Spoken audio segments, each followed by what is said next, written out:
नमस्कार, आप देख रहे हैं लल्लन टॉप और मैं हूं आपके साथ फातिमा जहरा। साल 2019 अलीगढ़ मुस्लिम यूनिवर्सिटी में विमेंस लीडरशिप समिट चल रही थी। समिट 3 दिन की थी। 2 दिन बीत चुके थे। तीसरे दिन एक सेशन था। उस सेशन में पत्रकार आरफा खानम शेरवानी आने वाली थी। आरफा ने कुछ दिन पहले एक ट्वीट किया था जिसमें लिखा था, होली खेलूंगी कह के बिस्मिल्लाह। इस बात से कुछ कट्टरपंथी मुस्लिम चिढ़ गए। कहा गया कि या तो इस महिला पत्रकार को ना बुलाया जाए या आगे समिट ही नहीं होने देंगे, लेकिन ऐसा हुआ नहीं। विवाद बवाल में तब्दील हो गया। तोड़फोड़ शुरू हो गई। कुछ लोगों ने शामियाना फाड़ना शुरू कर दिया। तभी 21 साल की एक लड़की आती है। वो लड़की शामियाना फाड़ रहे लोगों की तरफ अपना दुपट्टा बढ़ाती है और कहती है, मेरी इज्जत से ही खिलवाड़ करना है तो शामियाना नहीं, मेरा दुपट्टा फाड़ो। ये लड़की AMU में विमेंस कॉलेज की प्रेसिडेंट थी। नाम था आफरीन फातिमा। वही आफरीन फातिमा जो इन दिनों खबरों में है, क्योंकि उनके पिता मोहम्मद जावेद उर्फ पंप को 10 जून को जुम्मे की नमाज के बाद प्रयागराज में हुए बवाल का मास्टरमाइंड बताया जा रहा है। 12 जून को भारी पुलिस बल की मौजूदगी में उनका घर ढहा दिया गया। इसके बाद JNU में प्रोटेस्ट हुए। आफरीन JNU की छात्रा रही हैं। ये प्रोटेस्ट आफरीन के समर्थन में था। प्रयागराज के SSP अजय कुमार ने मीडिया से बातचीत करते हुए कहा, जावेद अपनी बेटी से सलाह मशविरा करते हैं जो JNU में पढ़ती है। अगर जरूरत पड़ी तो हम एक टीम दिल्ली भेजकर जांच करेंगे। SSP के इस बयान ने आफरीन को एक बार फिर से मीडिया की सुर्खियों में लाकर खड़ा कर दिया है। यहाँ हम एक बार फिर इसलिए लिख रहे हैं क्योंकि आफरीन का सुर्खियों से साक्षात्कार पहली बार नहीं हुआ है। तो कौन है आफरीन फातिमा, क्या करती हैं और क्यों इससे पहले चर्चा में आई, हमने इस सवाल को टटोलने की कोशिश की। तो सबसे पहले जानते हैं कि आफरीन फातिमा आखिर है कौन। आफरीन इलाहाबाद से है, जिसे अब प्रयागराज के नाम से भी जाना जाता है। पिता मोहम्मद जावेद का पाइप और पानी की सप्लाई से जुड़ी चीजों का कारोबार है। इसके अलावा जावेद राजनीतिक तौर पर भी एक्टिव हैं। जावेद प्रयागराज में वेलफेयर पार्टी ऑफ इंडिया से जुड़े हैं। जावेद पार्टी की सेंट्रल वर्किंग कमेटी के सदस्य हैं।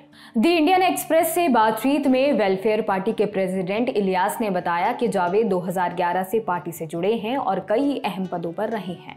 हम उनकी हर संभव लीगल मदद कर रहे हैं। जावेद को फंसाया गया है। ना तो वो 10 जून के प्रोटेस्ट में शामिल थे और ना ही उन्होंने प्रदर्शन का आह्वान किया था। इसी वेलफेयर पार्टी की एक स्टूडेंट विंग है, फ्रेटर्निटी मूवमेंट नाम से। फ्रेटर्निटी मूवमेंट की वेबसाइट के मुताबिक आफरीन फातिमा संगठन में सेक्रेटरी के पद पर है। प्रयागराज में स्कूल की पढ़ाई खत्म होने के बाद ग्रेजुएशन के लिए आफरीन AMU गई। आफरीन ने लिंग्विस्टिक्स यानी भाषा विज्ञान में BA ऑनर्स किया है। हालांकि पढ़ाई के साथ साथ आफरीन शुरू से ही छात्र राजनीति में एक्टिव रही। AMU में आफरीन को विमेंस कॉलेज की प्रेसिडेंट चुना गया। आफरीन से जुड़े लोग कहते हैं कि वो एक अच्छी वक्ता तो है ही, महिलाओं के हक के लिए हमेशा आवाज उठाने वाली महिला है। AMU के पूर्व छात्र अम्मार अहमद द लल्लन टॉप से बातचीत में कहते हैं, AMU में लड़कियों के हॉस्टल से बाहर निकलने की टाइमिंग बहुत कम थी। कॉलेज के प्रेसिडेंट बनने के बाद आफरीन ने इस बात के लिए प्रोटेस्ट किया कि लड़कियों के बाहर जाने का समय भी बढ़ाया जाना चाहिए। बाद में प्रशासन ने इस बात को मान लिया। इसके अलावा अम्मार बताते हैं कि 2019 में जब विमेंस लीडरशिप समिट का आयोजन हुआ तो पैनल में लेखिका अरुंधति रॉय और पत्रकार आरफा खानम शेरवानी को बुलाया गया, लेकिन कुछ लोगों को आरफा के नाम पर आपत्ति हो गई क्योंकि आरफा ने होली पर वो ट्वीट किया था। इसको लेकर काफी विवाद हुआ और अरुंधति और आरफा के सेशन को जब AMU के मेन कैंपस में नहीं होने दिया गया तो आफरीन ने उसे विमेंस कॉलेज में आयोजित कराया। AMU के पूर्व छात्र तलहा मन्नान बताते हैं कि आफरीन ने विमेंस कॉलेज में कई ऐसे काम करवाए हैं जो कैंपस में पहले नहीं हुए थे। तलहा कहते हैं कि 2018 में बाबरी मस्जिद की बरसी पर AMU के विमेंस कॉलेज में पहली बार प्रोटेस्ट कराया गया। ऐसा पहली बार हो रहा था कि विमेंस कॉलेज को राजनीतिक तौर पर एक्टिव देखा गया। इसके अलावा एक बार किसी मसले पर प्रशासन और छात्राओं के बीच विवाद हो गया। छात्राओं की बात नहीं सुनी जा रही थी तो आफरीन ने अपने साथियों के साथ AMU की एडमिन बिल्डिंग में ताला लगा दिया था। साल 2019 में ग्रेजुएशन खत्म कर आफरीन ने एमए के लिए दिल्ली की जवाहरलाल नेहरू यूनिवर्सिटी में दाखिला लिया। सितंबर 2019 में जेएनयू के स्टूडेंट यूनियन के चुनाव हुए। इसी में जेएनयू के दूसरे स्कूल में भी चुनाव हुए। इन्हीं में से एक है school of language and culture studies. इसी से काउंसलर पद पर चुनी गई आफरीन फातिमा। काउंसलर्स का काम होता है अपने आप स्कूल्स की मेंटेनेंस का ध्यान रखना।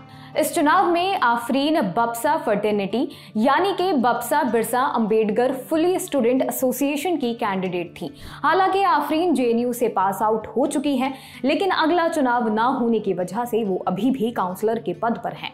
देश में केरल के अलावा सिर्फ जेएनयू को ही अब लेफ्ट का गढ़ माना जाता है, लेकिन आफरीन ने लेफ्ट को तरजीह ना देते हुए बप्सा की राजनीति को चुना।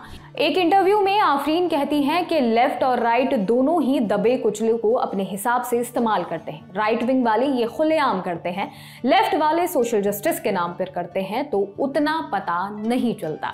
आफरीन ये भी कहती हैं कि लेफ्ट से उन्हें ये भी दिक्कत है कि उसने कभी कैंपस में विकल्पों को पनपने नहीं दिया। दिसंबर 2019 में सरकार ने सिटीजनशिप अमेंडमेंट एक्ट पास कर दिया। देश के अलग अलग हिस्सों में सीए एनआरसी के खिलाफ प्रदर्शन शुरू हो गए। इस प्रदर्शन में जेएनयू भी शामिल था और आफरीन फातिमा भी। सीए एनआरसी विरोध प्रदर्शनों के वक्त आफरीन फातिमा काफी एक्टिव रही।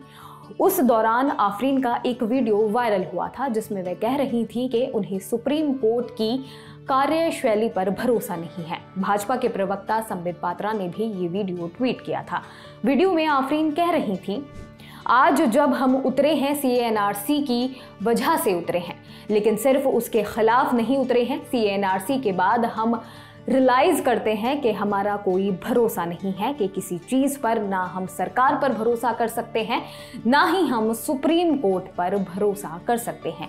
ये वही सुप्रीम कोर्ट है जिसने कलेक्टिव कॉन्शियंस के लिए अफजल गुरु को फांसी पर चढ़ाया था। ये वही सुप्रीम कोर्ट है जिसको आज पता चलता है कि पार्लियामेंट अटैक में अफजल गुरु का कोई हाथ नहीं था। ये वही सुप्रीम कोर्ट है जो बोलती है कि बाबरी मस्जिद के नीचे कोई मंदिर नहीं था, ताला तोड़ना गलत था, मंदिर मस्जिद गिराना गलत था, और फिर बोलती हैं कि यहाँ पर मंदिर बनेगा, हमको सुप्रीम कोर्ट से कोई उम्मीद नहीं है।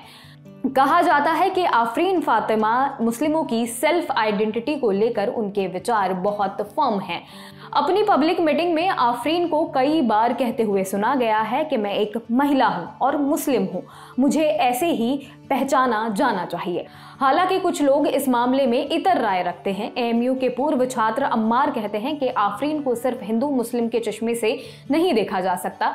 वो महिलाओं के वजूद, उनके अधिकार, उनकी पहचान के लिए लड़ने वाली महिला हैं। द लल्लन टॉप से बातचीत में जेएनयू छात्र संघ की अध्यक्ष आयशी घोष कहती हैं कि आफरीन जो भी कहती हैं पूरे आत्मविश्वास के साथ कहती हैं, चाहे आप उसे विवादित माने या कुछ और। आफरीन हर मामले को लेकर काफी वोकल रहती हैं, चाहे जेएनयू में फीस बढ़ाने का मामला रहा हो या फिर सीए एनआरसी विवाद। आफरीन कभी चुप नहीं रही।